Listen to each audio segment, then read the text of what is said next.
How you doing? I'm good. I'm really excited to be here. Why are you excited? Because I'm a huge fan of your show. Yeah? And I just went and visited the set and I took, Oh, did you? like a trillion pictures. I'm the biggest fan. Yeah? Yeah. Well, we'll have to take a picture on the set afterwards. That would be What do you like about the show? What do you get out of it? Are you like a mental health advocate? Do you like that kind of stuff? I Or do. do you look for train wrecks? I mean, what is it? I think both. I look for train wrecks and I'm really interested in mental health. Yeah. Since I was like really young, we've had a whole mental health thing in my family. And so it's just really interesting to me. But what I like about your show is how you don't sugarcoat anything and you always say it as it is and you do it for the benefit of the person that you're talking to. And I think that's really important. You say that it's been an issue in your family. Was it like in your immediate family, or is this a generational thing? It's not a generational thing as far as I know. I mean, I'll find out later that my mom has something crazy or something, but no, it's my immediate family and myself as well. Yeah. Mental health problems. And so it's been something that's just been of the utmost importance in the past 5 years of my life. And so I'm really interested in it. So what's been your biggest challenge mental health wise? Oof. There's been a few things, but I think the biggest challenge, and I've had it for the longest out of all my mental health problems, is my depression. I've suffered with depression for about 5 or 6 years now, and the biggest challenge is just for me getting out of bed and getting out of the house. Yeah. And learning to love yourself is the biggest challenge, I think. Now, you're 22, right? Yeah. And so when you say the last 5 years, did you not have any issues with it until you were 17? Yeah, I really don't think I had any issues with it up until I was, around 17. And then it all of a sudden just kind of hit me. Is there anything that caused it that you can think of? I mean, because that's interesting to me. Because you're 10, 12, 13, 14. Yeah. Nothing? Nothing. I had a really happy childhood. I think it was a combination of, social media on the rise at that time. And also my friends were all going to university. And I wasn't going to university, I was working. But I was still living at my parents' house, and so there was I felt very alone, and I didn't have, and my brothers were away at university as well, and so I think that was mainly it. Yeah. A combination of the two. So you have 2 brothers. 2 brothers. Are they older or younger? Older. Yeah. How much older? 9 years and 7 years. Oh, older. so a lot older. Yeah, a lot older. So you're at home alone. But by now, you're 17, so how many years have you been on Game of Thrones by now? 4 years. So you're 4 years on Game of Thrones. Yeah. Before you start getting depressed. Yeah. Okay. Was it hard the first 4 years? Was that tough shooting? No. I mean, it was long hours and things like that, but I was so in love with it. Everything was just I couldn't believe that I was going to get paid for it. I was like, oh my God, I get paid for it as well? I'm on an amazing show. Everything was incredible, and it only started to kind of go downhill, I think, when I started to hit puberty, and really puberty though at 17, and my metabolism was slowing down massively and I was gaining weight, and then there was the social media scrutiny and everything, and that was when it kind of hit me. Did social media cause you to get depressed? I think it contributed. I wouldn't say that was the main reason. I think it's some sort of chemical imbalance, but I think it definitely was a bit of a catalyst. Are you what I call SMS, social media sensitive? Yeah. Were you then? Are you now? I think I was more so then. I'm learning to not be so much now. Yeah. But yeah, you see 10 great comments and you ignore them, but one negative comment and it just throws you off. What would people say that bothered you? What kind of thing would bother you? So the character that I play on my show is called Sansa, and people used to write oh damn, Sansa gained 10 pounds, or Sansa needs to lose 10 pounds, or Sansa got fat. Really? Yeah. It was just a lot of weight comments. Or I would have spotty skin because I was a teenager, and that's normal. And I used to get a lot of comments about my skin and my weight and how I wasn't a good actress and things like that. Used to get called wooden a lot. Still do. And that bothered you. Yeah. And what would you say to yourself about that? I would just believe it. I would just say, yeah, I am spotty, I am fat, I am a bad actress, and I just believed it. So you would go to work the next day. How would that affect you when you went to do your scenes the next day? Well, I'd get them to tighten my corset a lot. I'd be like, make it tighter, make it tighter. You got a foot in your back pulling? Yeah, like pulling. I just got very, very self-conscious. I would try out different things with my acting. I actually wasn't angry about the fact that people said I was wooden, because it kind of inspired me to try new methods of acting and things like that. So I wasn't that mad about that. But I would be concerned about angles. I'd be concerned about my face. I had a big nose, and everyone used to love to tell me that. And so I would be like, I don't know how to angle myself, and it would just affect me creatively. And I couldn't be true to the character because I was so worried about Sophy. Right. And do you think it caused you to do a worse job or a better job? I think a worse job. Really? Yeah, I think so. Did you tell people that it was bothering you? Did you tell your director or anybody that it was bothering you? No, I'm so passive. I'll let anyone do anything and let them do whatever angle they want. But I have a friend, Maisie, who was on the show with me, and she's just a year younger than me, and she and I were growing up together, and she was my best friend, and so she was the only one that I really told about all of it. So how many weeks or months a year would you shoot? Months total, it would be like a 7-month shoot out of a year. Yeah. But there'd be breaks in between? Yeah. Yeah. And when there were breaks, would you stay inside, stay in your room, stay in bed? Oh, yeah. Yeah. I would, Maisie and I used to do it together. We were, I think, being friends with each other was quite destructive because we were going through the same thing. And so we used to get home from set, go to a Tesco's across the road, like a little supermarket, and just buy food and go back to our room and just eat it in bed. And we never socialized for a couple of years. Really? Yeah. We didn't socialize with anyone but ourselves. Yeah. And when you say depressed, how did that express for you? Just by being withdrawn? Yeah, withdrawn. I had no motivation to do anything or go out, or even with my best friends, I wouldn't want to see them. I wouldn't want to go out and eat with them. Would cry and cry and cry over just getting changed and having to put on clothes and be like, I can't do this. I can't go outside. I can't. Mm-hmm. I have nothing that I want to do. Yeah. And it never occurred to you that 99.99999% of the girls in the world would love to be you? I don't know. I don't know. I guess the grass is always greener on the other side. I think I was in like a really special position, and I count myself as very lucky for that, but I don't think I viewed myself as worthy of anything that I was doing. How did you explain all of your success? I mean, here you're on arguably the most successful series, or one of the 2 or 3, maybe The Sopranos, maybe Friends, I don't know. Certainly on the short list of the most successful series in the history of television. Right. And you are a anchor role in that series. Yeah. Out of millions of actresses, it's you. How do you explain that to yourself?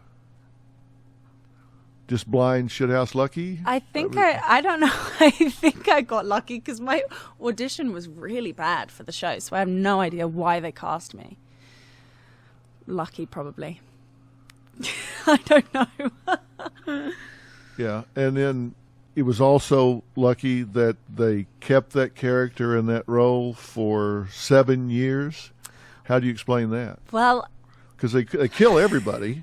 They do kill everybody, it's true. But they didn't kill you. They didn't kill me, but I guess I was still alive in the book, so they had to... I don't know, I'm just making excuses. Well, I'm just wondering what your internal dialogue was, how you explained it to yourself. Because you said I didn't deserve it, I wasn't... So how did you explain that you were there? I don't know how I explained it, I was there. But like I am now, like I would just keep making excuses. Like...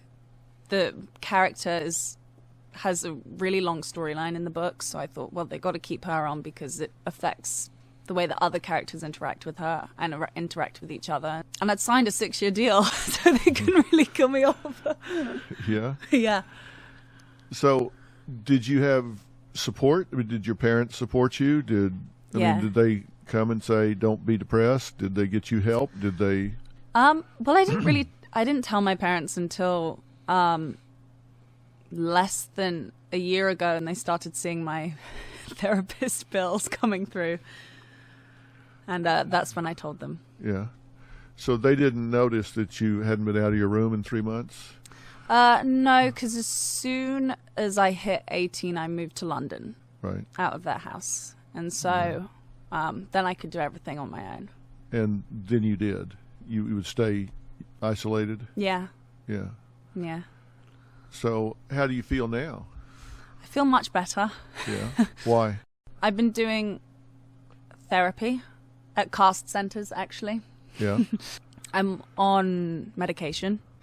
And I love myself now, or more than I used to, I think. I don't think I love myself at all, but I'm now with someone that makes me realize, that I do have some redeeming qualities, I suppose. And when someone tells you they love you every day, it makes you really think about why that is. And I think it makes you love yourself a bit more. So, yeah, I love myself. So I love myself. yeah, that's good. You said that like you meant it. Do you still read social media? I try not to, no.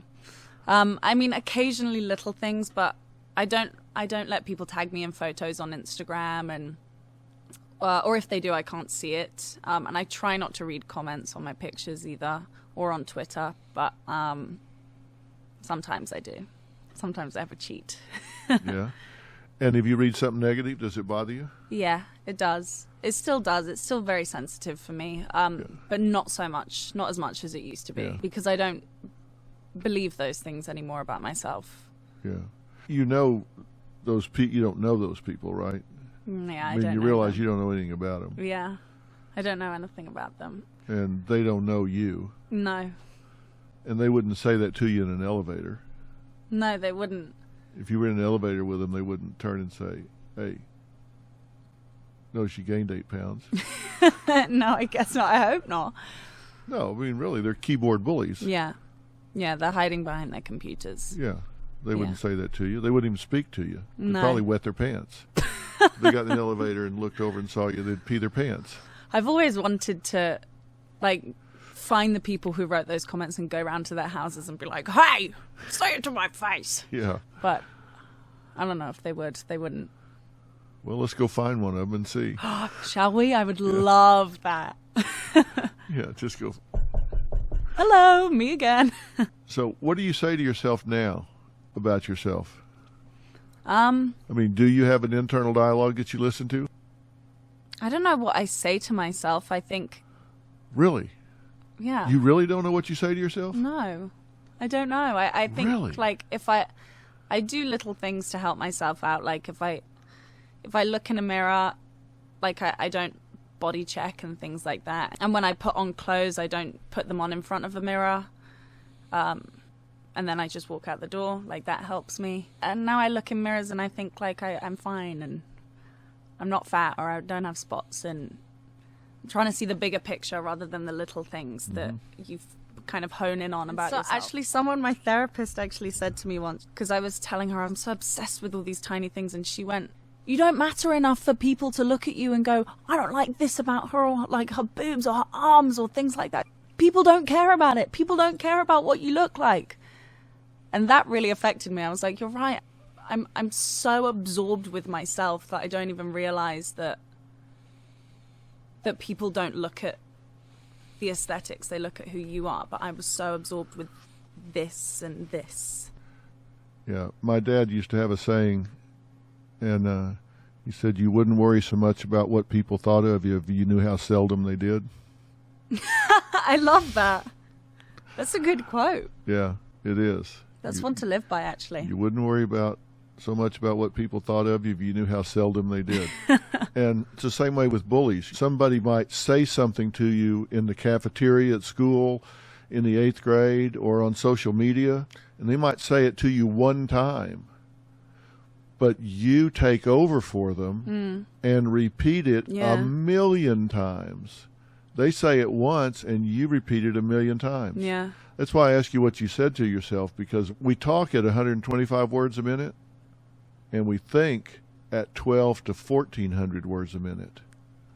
So somebody can say something at this speed, and then you think it at more than 10 times that speed, so you can repeat it thousands of times a day. That's amazing. I didn't know that. You think at 12 to 1,400 words a minute. Somebody can say, she looks fat. You can repeat that thousands of times an hour. Yeah. And that is what I used to do all the time, constantly.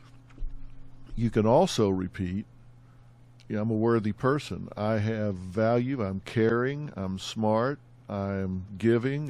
You can repeat those things thousands of times an hour too. I'll try to do that instead. That's why I said, what do you say to yourself? I was just curious what your internal dialogue was. Well, it's still, still struggling a little bit. But I'm working on it. I'm getting better. So hopefully, I don't know, by next year I'll be thinking that all the time. When you were depressed, did that ever seem like a good option? Yeah. Yeah, it did. It's weird. I say that I wasn't depressed very much when I was younger, but I used to think about suicide a lot when I was younger. Even when you weren't depressed? Yeah. Really? I don't know why, though. Maybe it's just like a weird fascination I used to have. But yeah, I used to think about it. I don't think I ever would have gone through with it. I don't know. Well, I've been fascinated since I was 12 years old with why people do what they do and don't do what they don't do. Yeah. It doesn't matter whether it's in sports or just life or whatever. Just think about what an edge you have in life if you understand that. Why people do what they do and don't do what they don't do. Yeah. Because what people don't do is as important as what they do. Yeah. Failing to take action, failing to seize opportunities, seize moments, whatever, is as important as the choices they make. Yeah. But I try to get people to understand life's about choices, and what they don't get is you cannot not choose, because not choosing is a choice. Yeah. Whatever you're doing, if you say, do I want to go or do I want to stay? Do I want to go here or go there or go there or go there or just sit here? That's your fifth choice. You cannot not choose. You always make a choice. Yeah. You make a choice about what you say next. You make a choice about what you do next. Even if it's just to sit there, that's a choice. Everything in your life is a choice. And I just think you should be who you are on purpose. Yeah. Why be in this world by accident? Be who you are on purpose. I'm who I am on purpose. I do what I do every day on purpose. Yeah. I don't do it passively. I do it on purpose. And that's what psychology is about for me. Just be who you are on purpose. I love that. I need to learn how to do that more because I'm a very passive person. So I'm going to try and be who I am on purpose. Why do you think you're passive? I don't know. I don't know, but everyone would agree with me. Everyone always tells me. Really? Yeah, my therapist tells me all the time that you're so passive. What's your payoff for being passive? Not much. Oh, no, that's not true. Well, I suppose I'm a people pleaser. And so I am passive so that other people can make the choices that they want to make, and I can kind of go along with that and do what I can to please them. And you please people because you think if you don't make waves, they'll let you stay around? Yeah. or they'll I'm so scared of being judged. And so even on set, if I see a scene a different way to the way that we're doing it, I won't say anything. Yeah. And that doesn't make a very good actor, but I get so scared to say something. I don't want to say something and people look at me like I'm an idiot or yeah, if you require something, they may not let you stay around. Yeah. Oh, she's okay. Now, it was okay as long as you did what we wanted you to do. Yeah. But if you're going to start requiring something, get out. You get out, yeah. Yeah, that's what I think. Okay, so that's your payoff. Yeah. It was, I don't have any pressure of having to be accept it if I make a demand. Yeah. So your payoff is comfort zone, just safety. Exactly. Okay. And people always say curious. to me like, "Oh, you're so easy to work with," and I'm like, "Yeah, no shit," because I never say anything. Yeah, exactly. Yeah. Yeah. But have you ever tested that out, that maybe if you said what you wanted to say and actually, hey, they actually let me stay? I kind of tested it out about 6 months ago, and it worked out well for me, but it was a very minor thing. It was really minor, but I have a problem with speaking out, I think, and it was just on set. They were trying to sit me under, there was a ton of scaffolding and kind of like this, but like this massive light that had been kind of swinging around on the set, and they sat me right under it. And my friend who was on the movie with me, she was quite a mentor to me, and she came up to me and she was like, "You know, you don't have to sit there. You should probably move." And so I've got up the courage and I was like, "I don't think I should sit under here because it looks quite dangerous." And they were like, "Yeah, you should move." And it was that easy, but I was so in my head about it the whole time and been working myself up to just, I don't think I should sit here. And it worked. Felt pretty proud of myself. Yeah, damn right. People only do what they get a payoff for. Yeah. If you wonder why you do what you do, look and see what your payoffs are.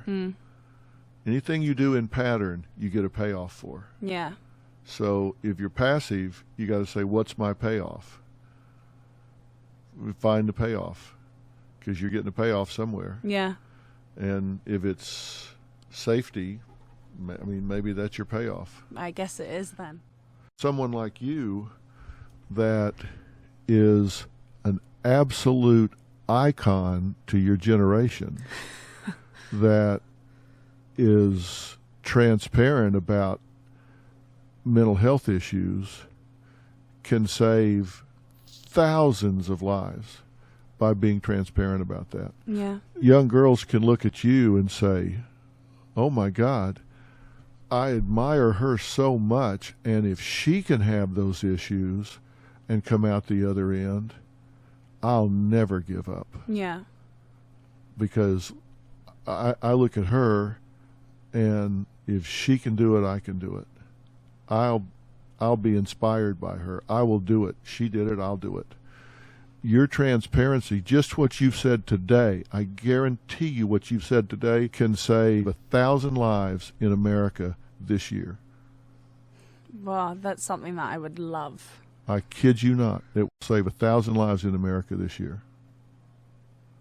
That is absolutely what I hope to be like the payoff for me going through all of that. That's something that, to make movies about it or to just speak about it and be transparent about it, that's the payoff that I would like, is for people to not feel so alone and feel encouraged to talk to someone about it and hopefully save them from something.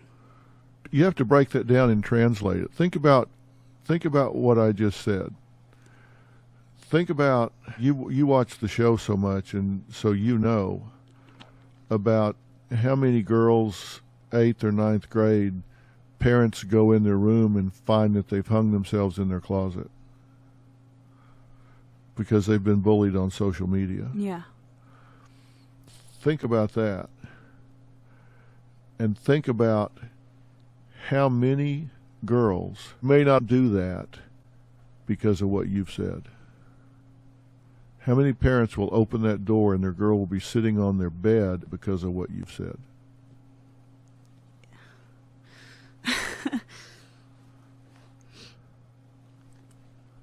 That would be nice. Yeah, that would be the truth. And when we post this up, we're going to put the numbers for suicide hotline and, the helplines and all. Yeah. I mean, that's how powerful what you're doing can be. That's what I call creating meaning to suffering. I mean, if that happens, my God, I'll just talk about it all the time. Well, I'm serious. That's how powerful. When you rise to the level of achievement, notoriety, fame, and admiration that you have, and then you use that to draw attention to something you're passionate about, it changes the world. Yeah. Frankly, we can go get the lady that cleans up after we're gone. She can say that, and she is just a valuable human being as you are. Yeah. But because nobody knows her, they won't pay attention to what she says. They will pay attention to what you say. I'm not saying that's the way it should be. I'm just saying it's the way it is. Yeah. And when you're willing to break the facade and not be Miss Perfect Billboard glam actress and be real, then people will say, oh my God, I don't have to hide this anymore. Because the number one thing that people do that are depressed is they withdraw. Yeah. And then they become inactive. Psychomotor retardation. They pull back and they stop doing. And then they see you and they say, why am I hiding this? Yeah. Sophie's not hiding it. Why should I hide it? Yeah. And she talked to Dr. Phil about it. She talked about these hotlines, these support groups, this help. She's seeing a therapist. Why am I acting like it's something to be ashamed of? I admire her more than anybody I've ever seen. Why? And she's not ashamed of it. Why should I be? Yeah. And that's the thing. People Bang. shouldn't be ashamed of it. It's so many people are kind of plagued with depression or anxiety or body issues. So many people, more people than people realize. And so if people just spoke about it, if people just like opened up to their friends even, or their family, it would be okay. And other people suffer with it too. And all you do is you just have to speak to someone and you can get the help that you need, and you can, like with therapy or if it really comes down to it, like medication, you can change it. Like you can change that thing about yourself, and people just need to know that it's okay to talk about it. Yeah, and you know, that's the thing. If you just said it, give it a voice. Yeah. You It's don't have such to a do it taboo alone right now. Yeah. And it shouldn't be. No. If you hate your body, you know, I'm not into labels, but if you've got body dysmorphia, or you just think you're ugly, or you got acne, or you're depressed, or you have panic disorder, or whatever it is, the biggest problem is people think they're the only one that's that way. Yeah. And they don't talk to anybody. And if you go tell your friend and they go, oh my God, me too. Yeah. Yeah. Then you go, oh. You know, like you said, Maisie, you guys used to talk. I mean, you shared some bond with things, right? Yeah. Yeah. And misery loves company. But if you reach out to somebody that can help, and whether it's a counselor or a pastor or your family physician or your mother or your father or your brother or a friend, somebody, then, you know, hopefully there'll be somebody that will say, let me help you. And sometimes it just takes somebody listening. Sometimes it's very cathartic to just talk about it, right? Oh, completely. The best thing I ever did was just talk about it. Yeah. Even now, I'm getting therapy. Yeah. It feels good to vent it, right? Yeah, it does. It's the best thing in the world because you Yeah. keep it so locked up. Yeah. And it completely destroys you Yeah. from the inside. And it doesn't mean there's anything wrong with you. I mean, we're all hydraulics. We got all this stuff going on inside, and if we give it a voice, it's like monsters live in the dark. yeah. And when you turn the light on, and you turn the light on by talking about it, and you go, Yeah. oh, well, It's not so scary anymore. that's not so scary. Yeah. I mean, I said it, and he didn't run away. I know. I yeah. mean, Joe's over there. He didn't run away. Freedom didn't run away. LaFern didn't run away, because everybody has felt that Yeah. at some way, in some way. You know, hell, I've had down days. Everybody has it, and sometimes it gets into pattern, and turns into something. Yeah, exactly. And then you have to do something about it. Yeah. So, and there's no reason that you shouldn't. No, it's like a broken arm. You go and you Yeah. get the help that you need, and and there you can should be manage no it. stigma. There shouldn't be any stigma. There should be no stigma whatsoever. I got in a Twitter fight with someone the other day because they were saying Oh my God. that I love Twitter fights because they were saying that celebrities, it seems to be quite the trend now, celebrities coming out and talking about depression and just mental health problems that they have. I got in a huge fight with him because I thought, what an asshole. How can you say something like that? It's like, how many people in the world have broken their legs? And if every single person talked about like, oh, I broke my leg once, I struggle because my leg's still broken. If everyone got together and talked about it, you'd be like, that's a bit of a trend, isn't it? But really, it's just because everyone struggles with this, or nearly everyone. And it's the same with mental health. And people talking about it isn't a trend. It's just people actually being transparent for the first time. And people like that should realize that like mental health problems are everywhere in almost every person that we know. And I just think it's so important to talk about it, and I hate that guy. But, you know, if he had a half a brain, what he would be saying is thank all of the people that can draw attention to this for drawing attention to it. Yeah. Instead of criticizing, because thank everybody that does it. I know, because I thought, you know, he has sons. And I thought, God, imagine if your son is going through something right now and you're shunning these people back into silence on Twitter. And he has a platform, and I was just like, what if your son sees that and then doesn't feel like he can come out to his own father and say, I'm struggling through this? But, you know, Oprah said something once that I thought really stuck with me. We were in her office, and I think E.T. or something was on. It was showing some red carpet. And, you know, she's probably the biggest celebrity ever. And she said, you know, I never feel like they look. That's interesting. I never feel like they look. Because everybody looks so glamorous and like everybody's so party and fun. Yeah. She says, I never feel like they look. Isn't that interesting? It is interesting. Because that's an image, right? That's a fantasy. Mm-hmm. Nobody ever feels like they look. No, never. That's all smoke and mirrors. Yeah, it's all smoke and mirrors. It's all Photoshop or like huge designer dresses and things like that. And it's just not real, and it's not. Yeah.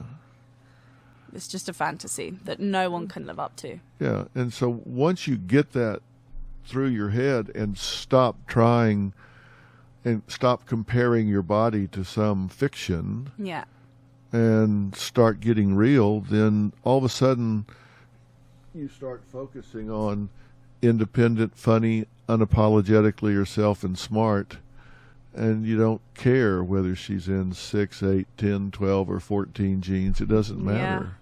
Or dungarees, as you call them. I mean, here's a question that I ask my boys all the time. Do you take time, sometimes like on set or whatever, to take a deep breath and look around and take it all in and go, wow, what a trip? I have, but I only did it really once on I think it was my final day of working on the show of Game of Thrones. And it was the one day that I really like appreciated being there for in so long, since I was like 13. I walked onto the set in my costume and I looked around and I was like, this is the last time I will ever feel like this and be here. And oh my God, isn't it amazing what everyone has done on the show. So I did it once, but I want to do it more. Yeah. But I think only when things come to an end do you really start to appreciate them. No. Well, not my relationship, I guess. Yeah. I still appreciate you, and we're not coming to an end, so. No, but that's the reason I ask is because you don't want to do it at the end. You want to do it along the way. I know. It's my biggest regret is not doing it along the way. Yeah, that's why I'm bringing it up, so you'll do it along the way now. I will. Because really and I do it. I mean, I'm 17 seasons into Dr. Phil, and I still occasionally I open that door and the red light's flashing and everybody's scurrying around, and it's a surreal world. Yeah. I realize I come here every day and there's 350 people here all dedicated to getting me on that stage at that time to do what I do. Yeah. And I think, what a gig. I've got this unique ability all my life of getting these gigs where somebody does all the work and I get all the credit. I just look around sometimes and go, wow. Because you forget that most of the world never gets to see all of this and see all of it happen. And you're in the biggest shows, biggest movies, biggest everything there is, and you're 22. Yeah. That's pretty amazing. It is quite amazing. Yeah. And it would be terrible if you didn't take time to enjoy it. I know. While it's happening. I know, I should. I should have done that with Game of Thrones years ago. Yeah. But I'm going to do it with everything else from now on, I think. You promise? Promise.